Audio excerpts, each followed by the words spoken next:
Hello students, today in this video we are going to study about that how to make ray diagram on concave mirror. In earlier videos we discussed about what are the some principles or the rules for making the ray diagrams, and you must know that rules, because without that rules you are not able to make the ray diagram. So these rules are very important, and by using that rules we are going to see how the ray diagrams are drawn in the concave mirror. Basically here we will take the two rays, at least two rays for the making ray diagrams. Two incident light rays we will consider here for the making ray diagram, and we will put the object at different places, and we will find that how the images what formed and what are the nature of that images. So first one is object at infinity. So here we put the object in infinity, and from infinity means it's very far from the mirror, and the light rays come incident. When this light ray is incident on the concave mirror, and this light ray is parallel to principal axis, so it must pass through the focus.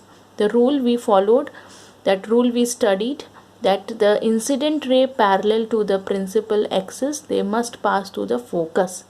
Same as the second light ray will move parallel passes that will move parallelly to the principal axis, and it also must passes through the focus. So here the image will formed at focus, and it's a very it's a real and inverted image. You will get a real and inverted image you will get, and very highly small image you will find here. So next, the object at C. Here this blue line shows the object. Here when we put the object, we mark it A and B. So the object A and B put on the at the C, center of curvature.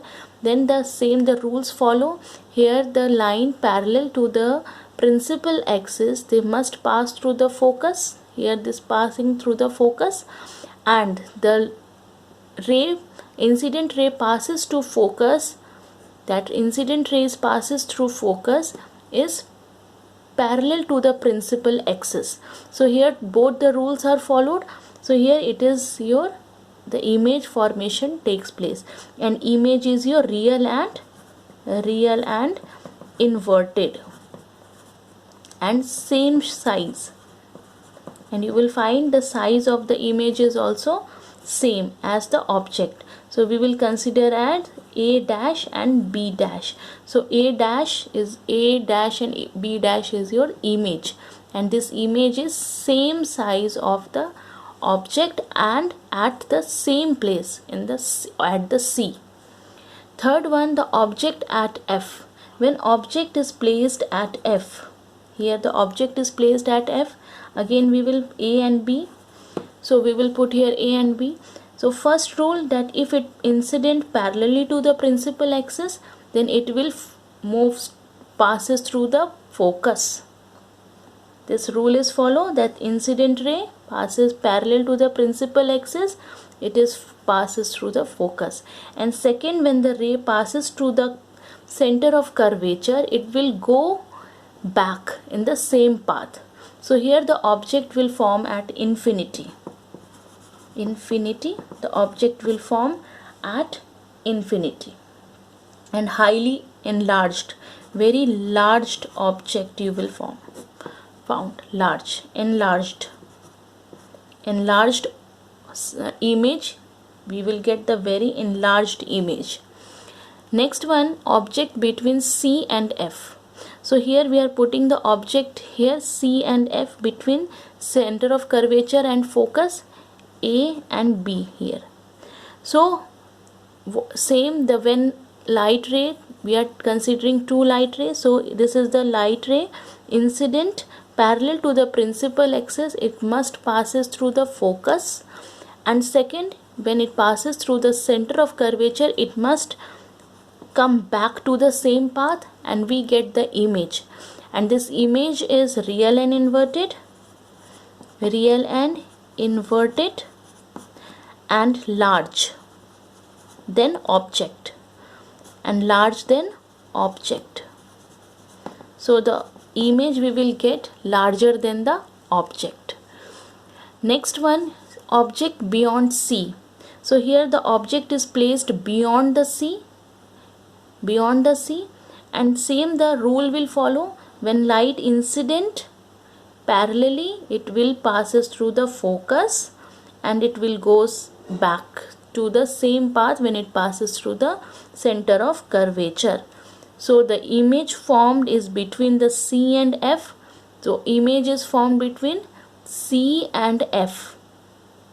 Okay, the C object is image is formed between C and F. You are able to see here that yellow color is showing this image here, and that is your real and inverted image. Real and inverted, and very small, then object. So the image is smaller than the object and formed between C and F. Our next one is the last one, object between F and P. So we will put the object between F and P. P is our pole and F is our focus. So here we have put the object here between the P and F, and the rule follow. Here the rule is when it goes to the pole, then it reflect. So angle of incidence, here the angle of incidence is equal to angle of reflection, and the second, when it passes through the center of curvature, it will go back to the same path. And here you will find the virtual image. So here you will find a virtual and erect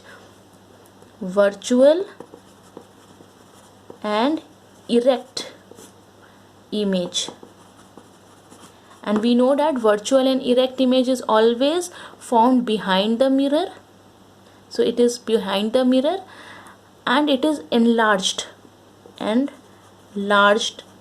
larger than object, and it shows the larger than object and behind the mirror. So this is the exceptional case, that when object is placed between F and P, then you will find the image formed is the virtual image. That is only the exception in the concave mirror, and most of the time you will see that everywhere the real and inverted image, you will get the real and inverted image. So basically concave mirror forms the real and inverted image in all type of situation, but except when object is placed between F and P. And here you will find that we are using all the principle and the rules for making the ray diagram. So that will be very important, and use pencil and scale for drawing the ray diagram.